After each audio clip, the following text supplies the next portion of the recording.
All right. Hi, everybody.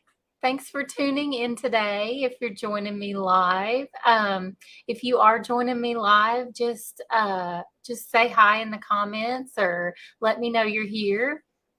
And if you're watching the replay, just put hashtag replay. So, if you are diabetic or pre-diabetic, what kinds of foods would you say are good for your blood sugar? Like what when you think of, okay, I want to keep my blood sugar balanced. I don't want it to spike. What kind of foods do you think of eating? You can feel free to put it in the comments. I'm always curious what others say. Um, so if you're not sure, that's what we're talking about today.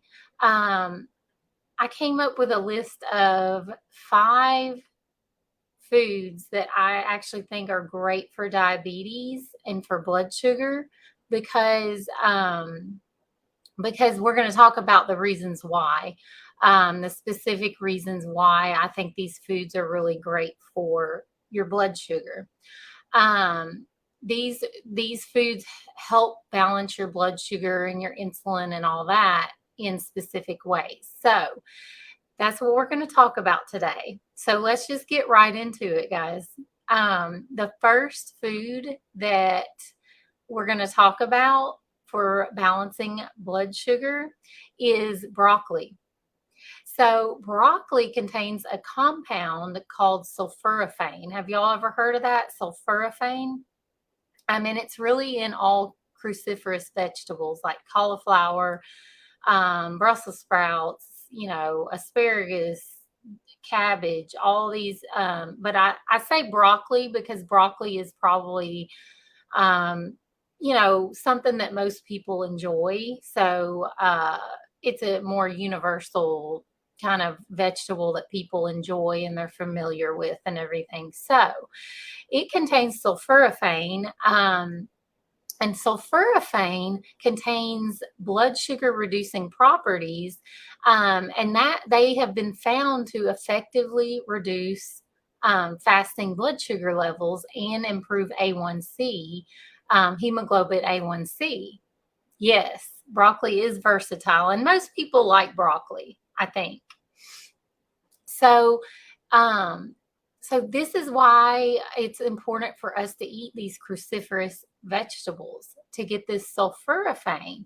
And if you're diabetic, that's really going to help with your blood sugar levels and improve your A1C. You know that that's the test you get when you go to the doctor.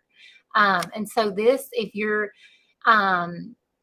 eating these foods daily or on most days, you should see an improvement in your blood sugar levels and your A1C.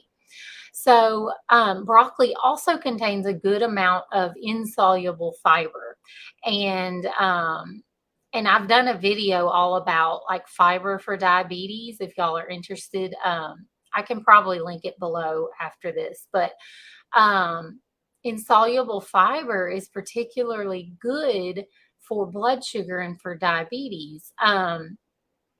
And so eating 1 to 2 cups a day, or most days, like I said, it'll do wonders for your blood sugar.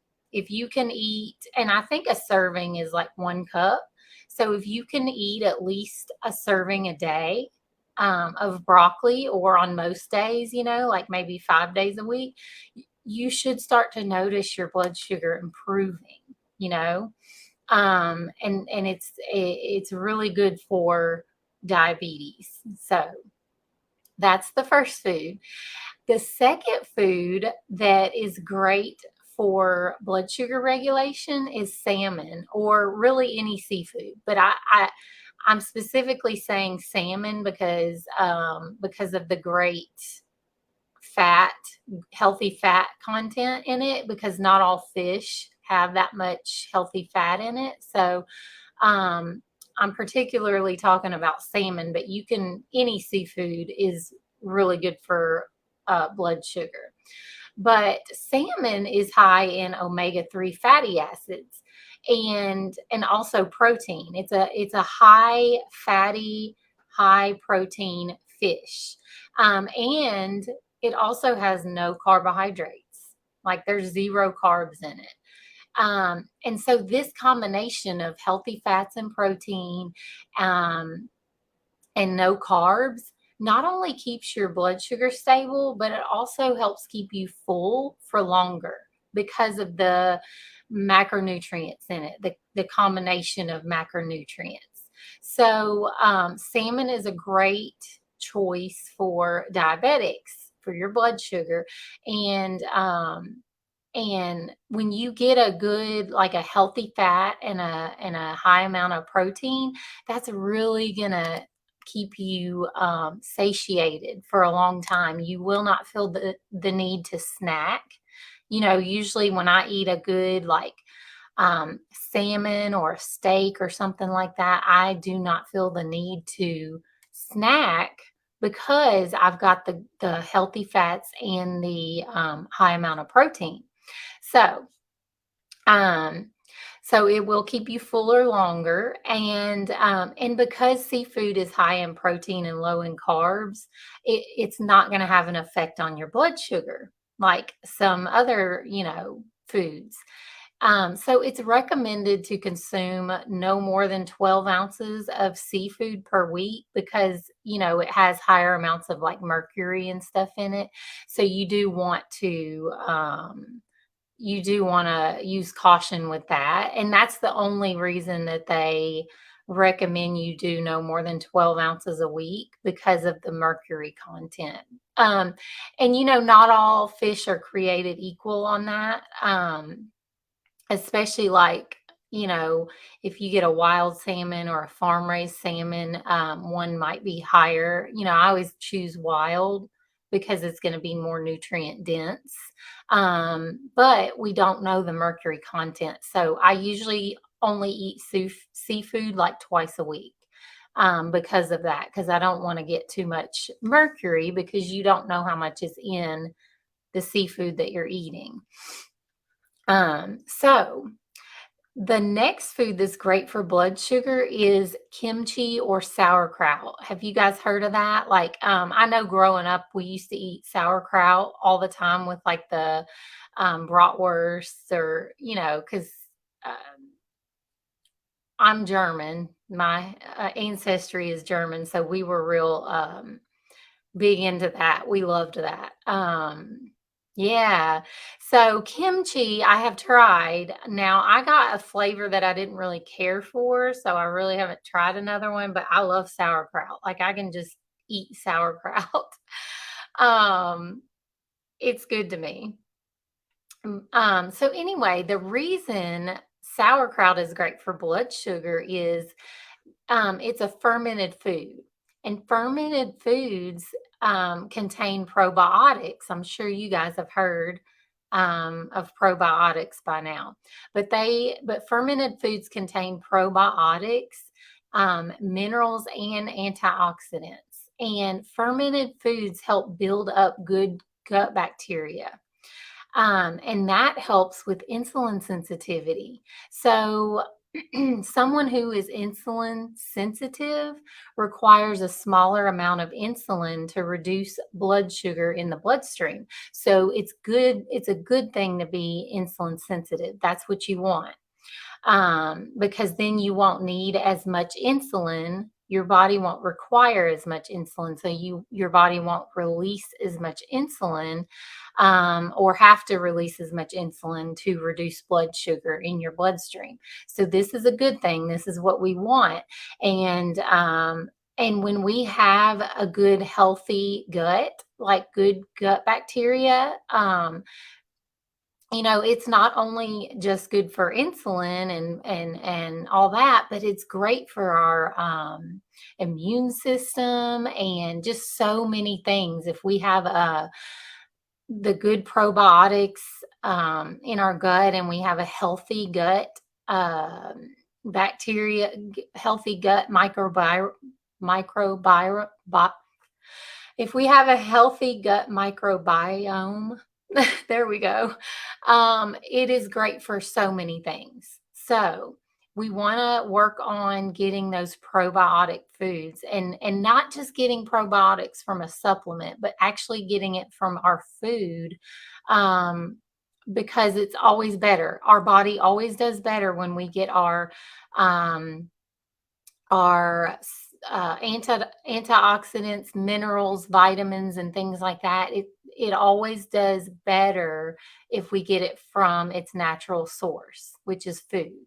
So instead of taking like a probiotic supplement, it's always so much better to just eat the probiotic food. And I talk about, and I included the sauerkraut or the kimchi because this is a food that is very good for diabetics because it's virtually calorie free. It may have like 5 calories or less in it. It has no effect on blood sugar. There's no carbohydrates in it. And so you can eat a good amount, you know, and not affect your blood sugar. So, there's other probiotic foods like, we've heard of Greek yogurt and things like that, but now that's going to have an effect on your blood sugar, especially if you get into a lot of added ingredients and added sugar and all that. So sauerkraut is a good, safe bet for diabetics.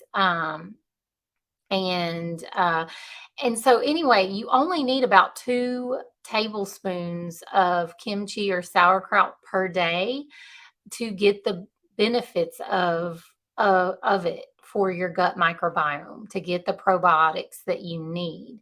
2 tablespoons. But you could eat more if you want to, because like I said, it's calorie free. It doesn't raise blood sugar. So, and something that I recommend to diabetics, like if you just really need something to eat, if you're, uh, needing something in between meals, but you're trying not to snack, sauerkraut is a great thing. You could eat a couple spoonfuls and it might fill you up a little bit. Or like pickles are a great probiotic if you like that better, but sauerkraut has more probiotics in it than pickles, but pickles are still a great choice.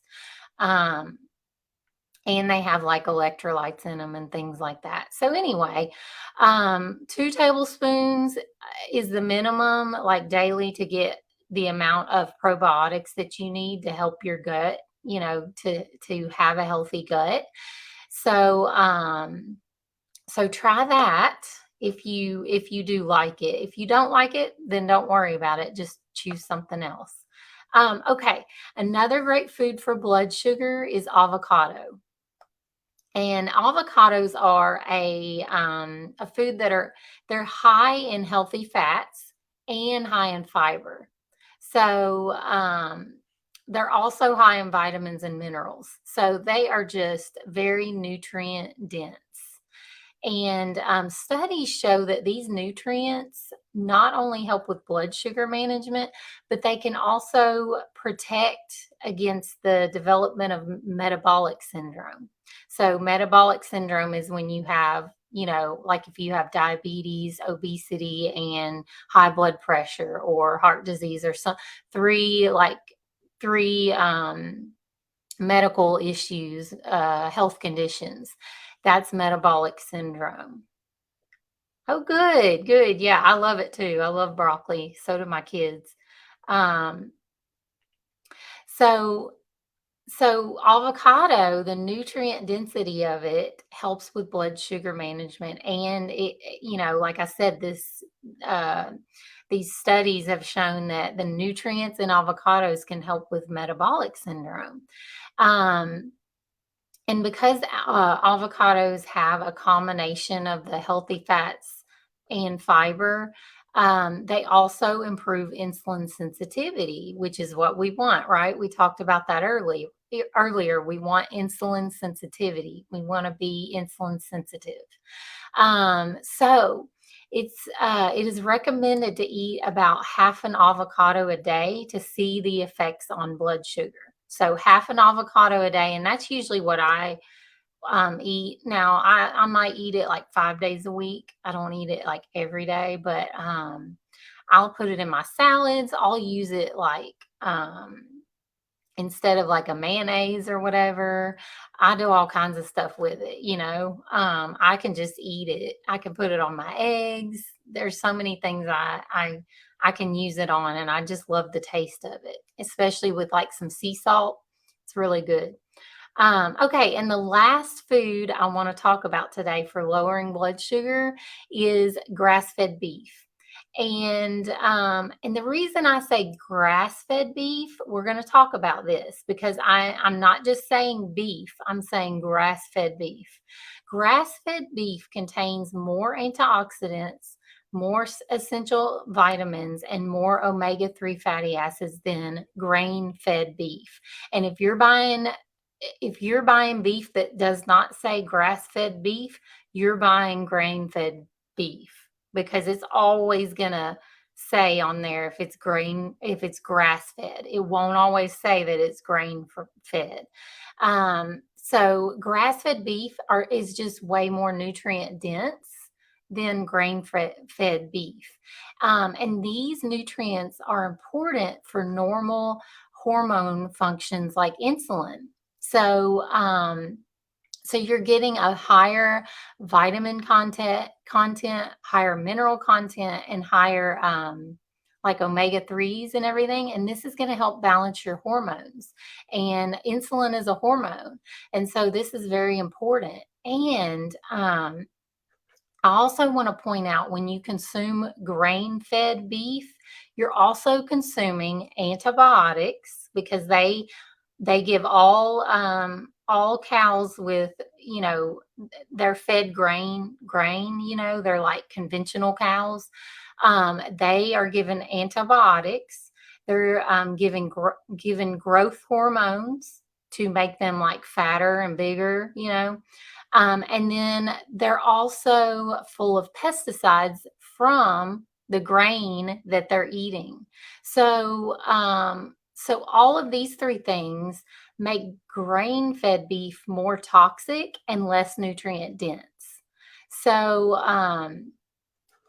you know, it's important, like when you can buy organic or grass-fed, it's important because um, you're getting less toxins with that and more nutrients, and that is going to help balance hormones. It's going to help with um, your weight control. It's going to help with so many things, hormone balance, diabetes, and all these things that you just don't think about, right? You just don't think about these things.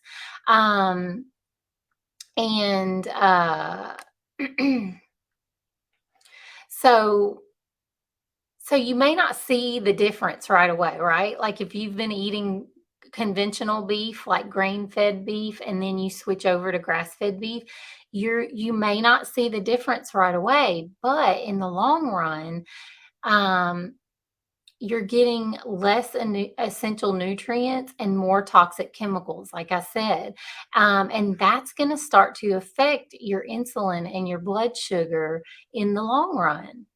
And it can also cause inflammation. These toxic chemicals can also cause inflammation and weight gain. Inflammation causes weight gain. It causes hormone disruption. It causes health issues.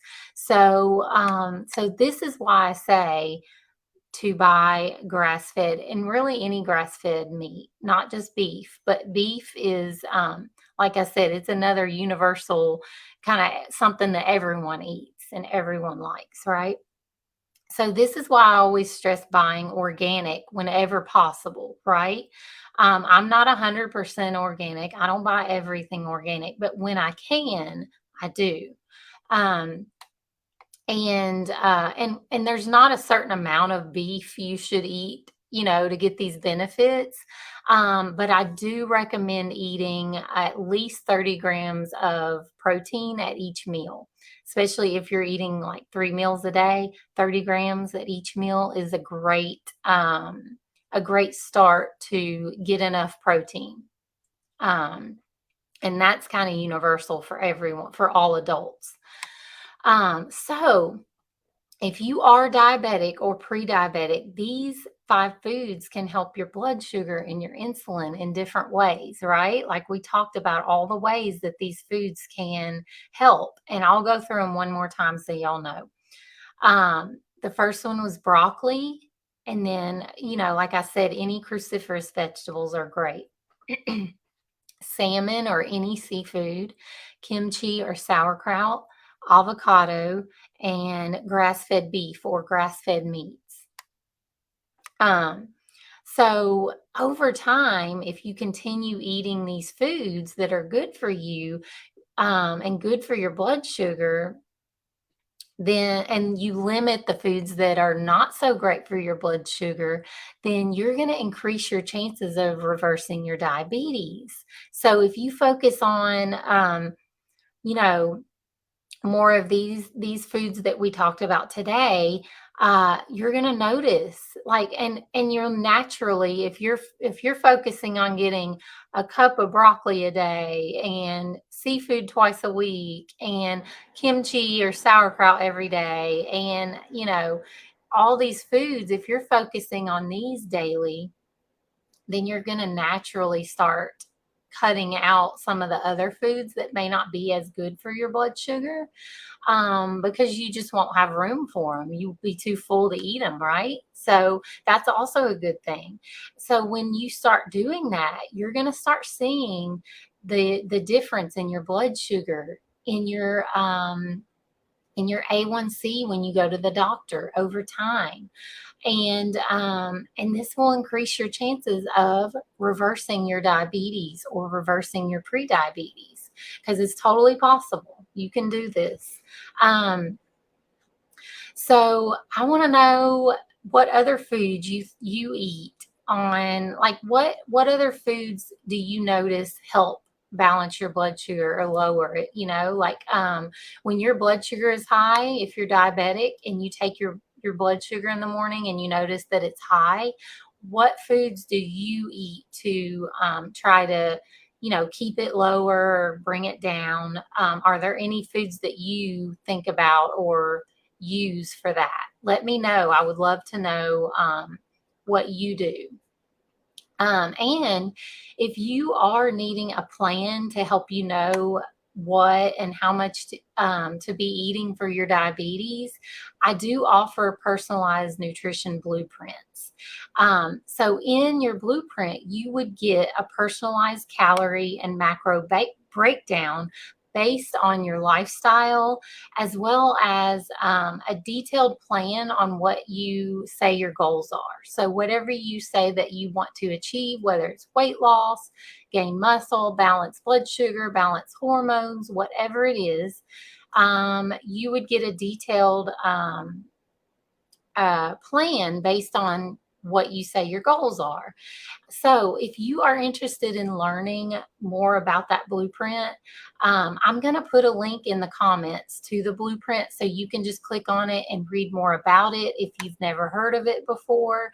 And I will also put my video on here about